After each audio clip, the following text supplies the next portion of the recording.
So part 22 then.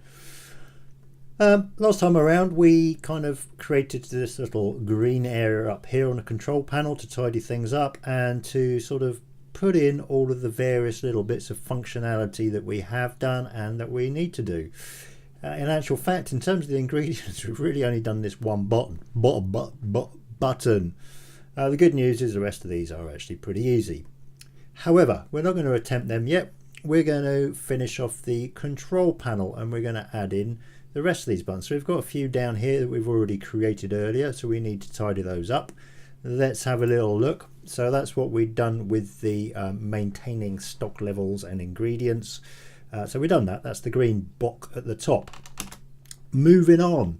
If we go back to our main functionality list, that's the one we've done. We've got keep recipes. So let's have a little look at what keep recipes actually means. Well, obviously we need to create a new recipe, we need to be able to edit a recipe, and we need to be able to delete a recipe. So if we have a look back at what we've got so far, we can create a new recipe down here.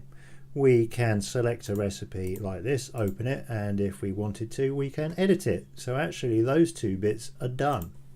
So all we really need to do is to tidy this up and add a delete option on here. So I'm going to do that now and get back. So here we go. There we go. We've now got a little orange section where all our recipe controls are fixated on our control panel. So we can create a new recipe by clicking this button. We can select a recipe that we've already created and either open it just to view it or to edit it or whatever. And same likewise, we can just click this button to delete it if we wish. So let's have a little look at where we were. Yep, we've created controls for all of that. So let's bounce back to our main functionality list and let's see what's next on the list. Logging mixes of recipes. So let's break that down into detail. We have create a new mix, yep, from the recipe form, which we've done.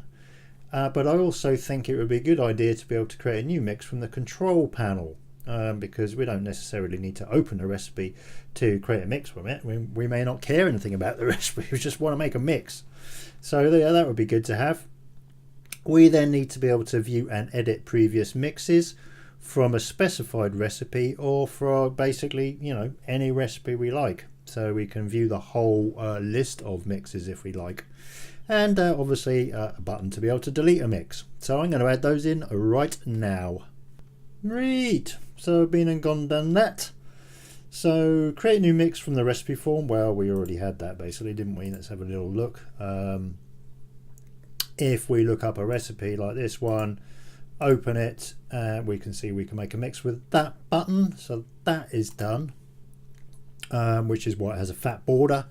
We've got the new recipe thing, that is done. That's why that has a fat border on here.